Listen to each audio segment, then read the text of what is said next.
तथागत सम्यक संबुद्ध विश्व रत्न बोधिसत्व डॉक्टर बाबा साहब अम्बेडकर और जिन जिन महापुरुषों ने और महानायिकाओं ने हमारे हक और अधिकार की लड़ाई लड़ी, उन सभी महापुरुषों को, महानायिकाओं को मैं नमन करता हूं। मंच पर उपस्थित वंदनीय भंते जी, मंच पर उपस्थित आज के इस कार्यक्रम के आयोजक अंबेडकर नवयुवक दल पंजाब संस्थापक बंशीलाल प्रेमी जी, आज के इस कार्यक्रम के लिए खास कनाडा से उपस्थित रहे हमारे मेरे खुद के मेंटर चंचल मल जी, हरजिंदर मल जी, मंच पर उपस्थित मेरे ख्याल से सभी लोगों के नाम कई बार दोहराए गए हैं, इसलिए मैं वो समय ज्यादा व्यतीत नहीं करूंगा। मैं सभी सम्मानित साथियों को, मंच पर उपस्थित और यहाँ पर मेरे सामने विराजमान सभी मेरे भाइयों को, बहनों को, माताओं को राजरत्न अंबेडकर का जय भीम। आज हम लोग मान्यवर काशीराम साहब जी की जयंती मनाने के लिए यहाँ पर उपस्थित हुए हैं। इस उपलक्ष्य में मैं मेरी ओर से, अंबेडकर परिवार की ओर से मान्यवर काशीराम जी की जयंती की आप सभी लोगों को ढेर सारी बधाइयां देता हूं। मान्यवर काशीराम जी की जीवनी पर कई सारे लोगों ने यहाँ पर अपने अपने विचार रखे, लेकिन उस विषय के ऊपर बोलने से पहले कई बार मेरा उल्लेख, मेरा परिचय बाबा साहब का वंशज, बाबा साहब का परपोता, इसी नाम से आप लोगों के सामने किया गया। मेरे ख्याल से वो मंच, वो बैनर पे भी वही लिखा गया है कि संविधान निर्माता डॉक्टर बाबा साहब अम्बेडकर जी के परपोता। बाबा साहब का सही परिवार पता है आपको क्या है? जब बाबा साहब अम्बेडकर जी का महापरिनिर्वाण हुआ, महापरिनिर्वाण ये शब्द तो जानते हो आप सभी लोग। जब बाबा साहब अम्बेडकर जी का महापरिनिर्वाण हुआ 5 दिसंबर 1956 के रात 2 बजे, यानी 6 दिसंबर की अर्ली मॉर्निंग, उस समय रात के 2 बजे तक का ब्यौरा बाबा साहब क्या कर रहे थे वो सारा लिखित स्वरूप में है। बाबा साहब अम्बेडकर जी के जो सचिव हुआ करते थे, उन्होंने ये सारी बातें लिख रखी कि बाबा साहब अपने अंतिम सांस तक, अंतिम समय तक क्या कर रहे थे। जिस व्यक्ति को यह अंदेशा बहुत पहले ही हो चुका था कि मेरे पास अब ज्यादा समय नहीं है। 1956 के कई सारे स्पीचेस ऐसे हैं, राइटिंग स्पीचेस जो आज भी रिकॉर्ड पर है।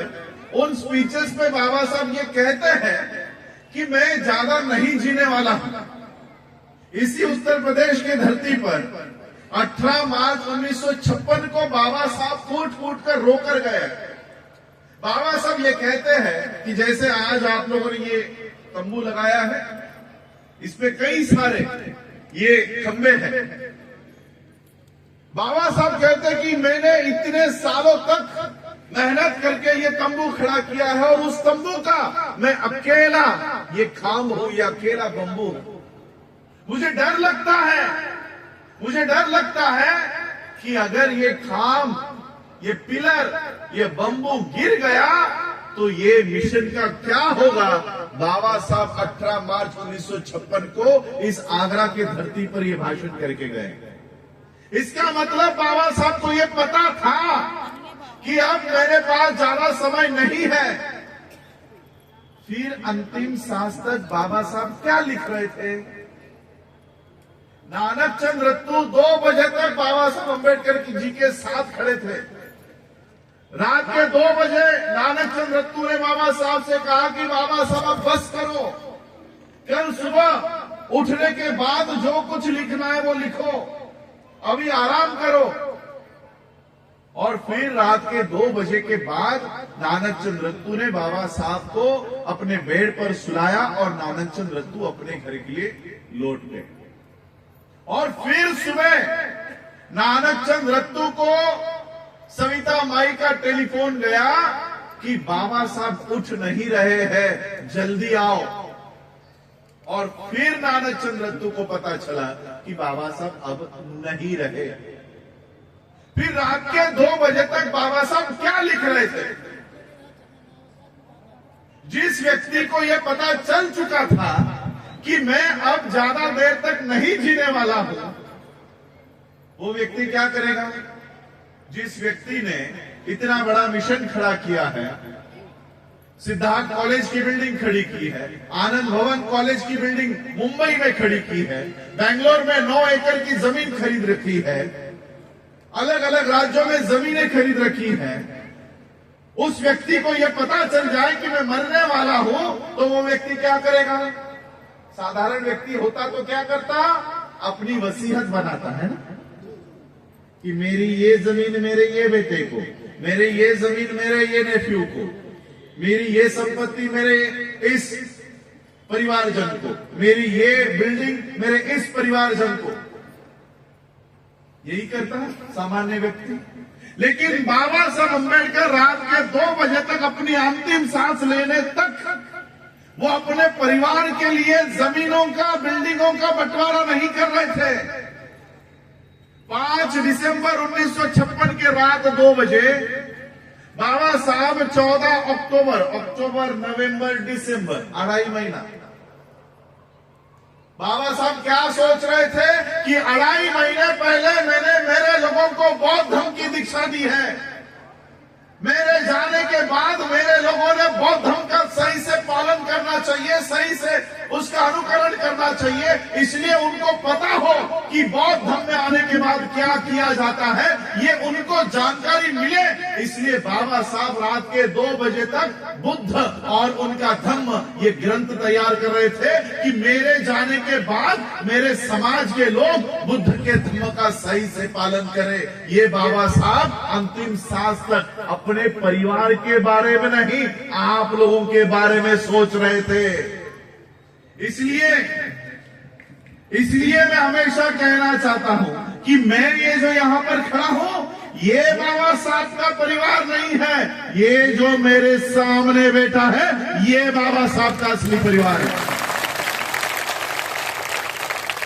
इस देश में हर वो व्यक्ति जो बाबा साहब के विचारों पे चलता है, वो बाबा साहब का वंशज है।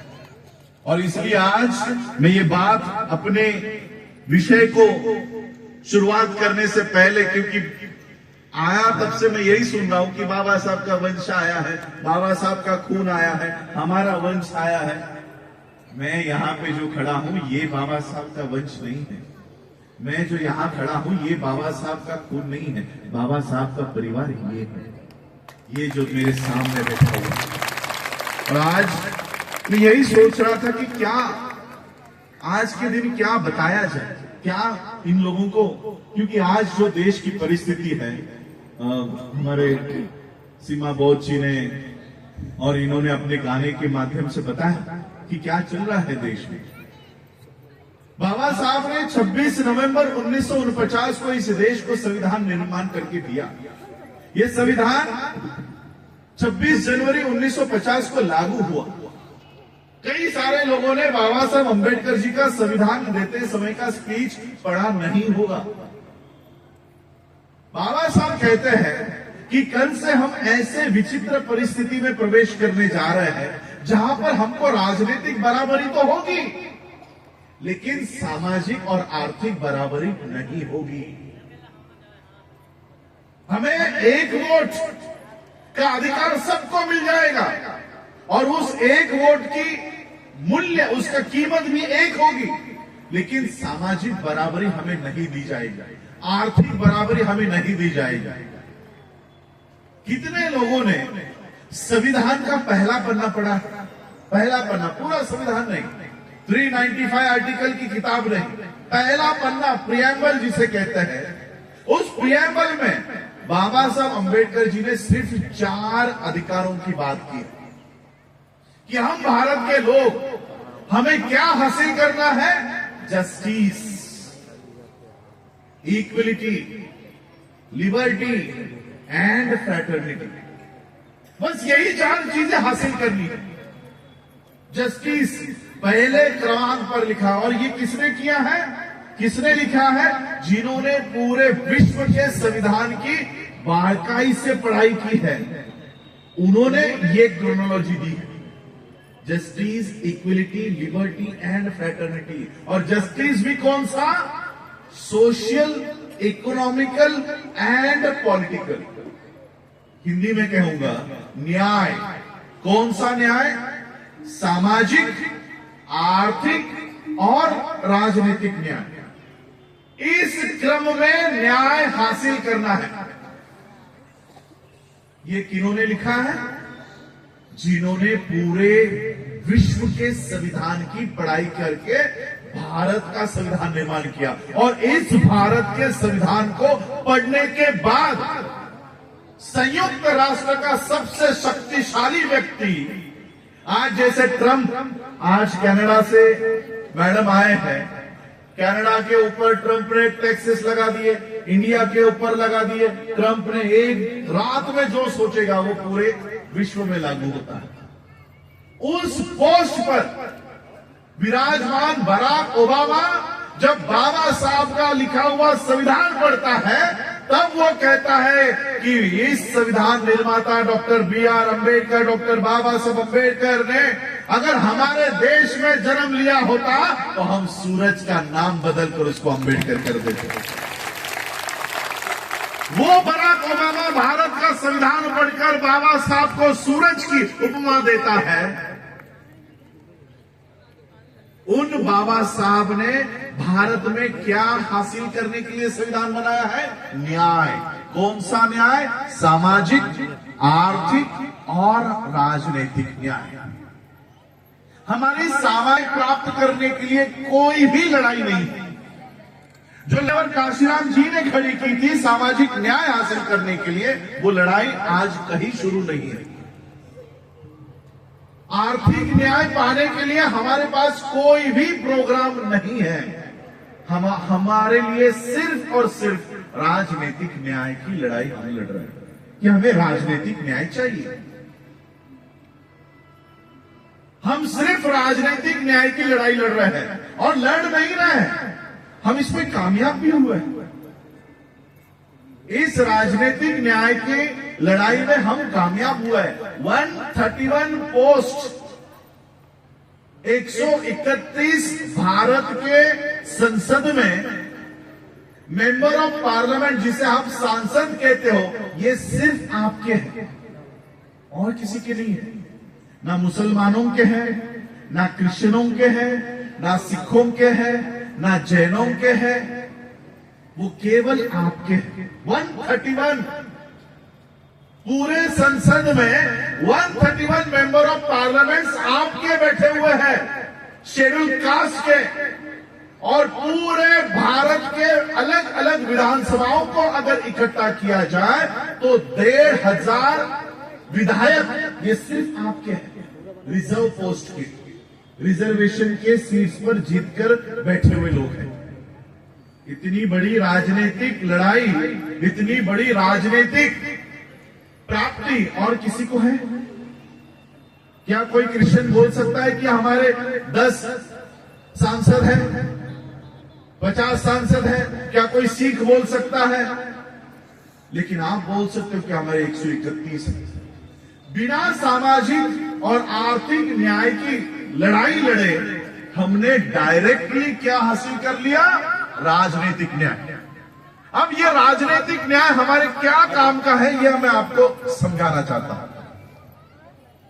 ये तो हो गए मेंबर ऑफ पार्लियामेंट्स और मेंबर ऑफ लेजिस्लेटिव असेंबलीज, विधायक और सांसद की बात। इससे और एक पोस्ट भी आपके पास है। अभी फिलहाल शेड्यूल ट्राइब के पास है, उससे पहले शेड्यूल कास्ट के पास था। रामानंद कोविंद जी इस देश के राष्ट्रपति होते हुए वो जगन्नाथपुरी के मंदिर में नहीं जा सकते थे। और अभी के द्रौपदी मुर्मू भी अभी भी उनको मंदिर में प्रवेश नहीं दिया गया। ये इतने बड़े बड़े पोस्ट, इतने बड़ी बड़ी पदे आपके पास होने के बावजूद भी आपकी किसी काम के हैं?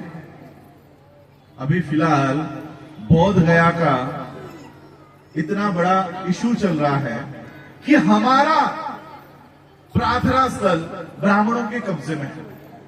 क्या इस 31 मेंबर ऑफ पार्लियामेंट्स में से 10% भी अगर पकड़ा जाए तो क्या 10 लोगों ने भी इसकी आवाज उठाई संसद में?